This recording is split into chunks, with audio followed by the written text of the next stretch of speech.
नमस्कार, मैं Uday Shankar. News bioscope में आप सबों का स्वागत है। जेएसएससी सीजीएल पेपर लीक मामले की जांच चल रही है। इसी जांच के दरमियान अब सीआईडी ने वित्त विभाग के सेक्शन ऑफिसर संतोष कुमार मस्ताना को गिरफ्तार कर लिया है।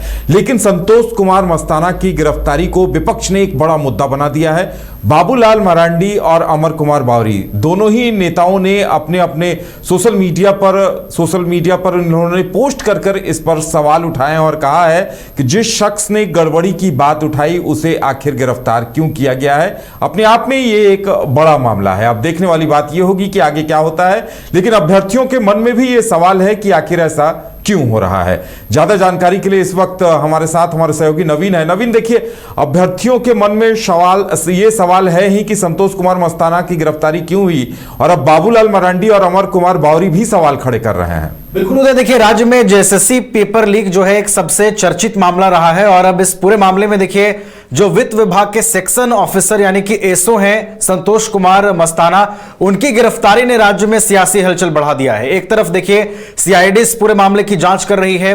जांच अभी इसकी पूरी नहीं हुई है उदय, लेकिन कई बिंदु हैं जिस पर बातें चल रही हैं। सीआईडी ये भी मानकर चल रही है कि वाकई में पेपर लीक हुआ ही नहीं था, और तमाम जो चीजें हैं वो अफवाह के आधार पर चल रही हैं। हालांकि उदय, देखिए, महत्वपूर्ण चीज इसमें यह है कि कोई भी अधिकारी इस पर बोलने से परहेज कर रहे हैं। लेकिन आपने जो बताया कि विपक्ष ने झारखंड में इसे एक बड़ा मुद्दा बना लिया है।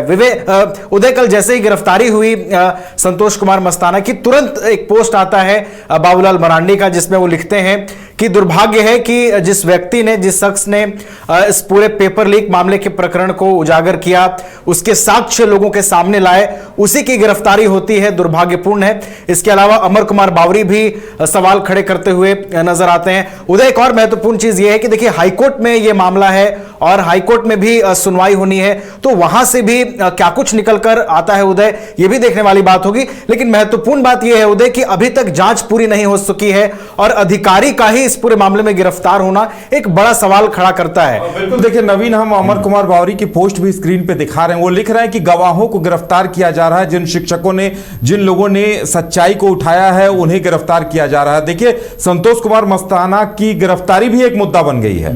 बिल्कुल, ये एक मुद्दा बन गई है उदय। और ये जो अमर बावरी का पोस्ट है, अगर उसको आप बारीकी से देखें तो गवाहों को गिरफ्तार किया जा रहा है। अभ्यर्थियों के मन में फिर एक शंका उत्पन्न होगा उदय कि अब जब सीआईडी को मामला सौंपा गया चीजों को जस्टिफाई करने के लिए कि आखिर वाकई में क्या चीजें घटी थी, कैसे पेपर लीक हुई, और अब जो लोग पेपर लीक प्रकरण को उजागर करने की कोशिश कर रहे थे, जो इसमें न्याय की पहल कर रहे थे, अगर वही लोग इसमें संलिप्त हैं, उनकी गिरफ्तारी हो जाती है।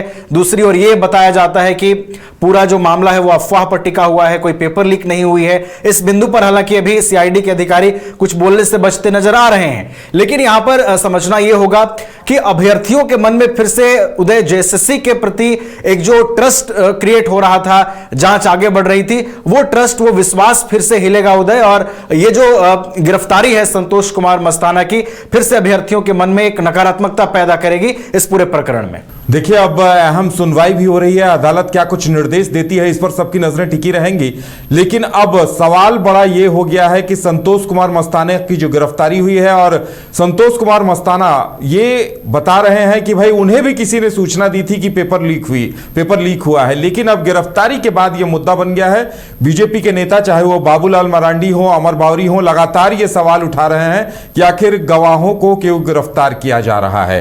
और अब देखने वाली बात यह होगी कि इस पे सीआईडी की तरफ से, सरकार की तरफ से क्या कुछ रिएक्शन आता है। क्योंकि इसमें जो बाबूलाल मरांडी बता रहे हैं कि एक मुद्दा तो यह है ही कि छात्रों को नेपाल ले जाकर उत्तर रटवाए गए थे और उनमें से बहुत सारे छात्र पास भी कर गए हैं, और इसे सीआईडी भी स्वीकार रही है। ऐसे में अब इंतजार इस बात का रहेगा कि अदालत इसमें किस तरह से दूध का दूध और पानी का पानी करती है।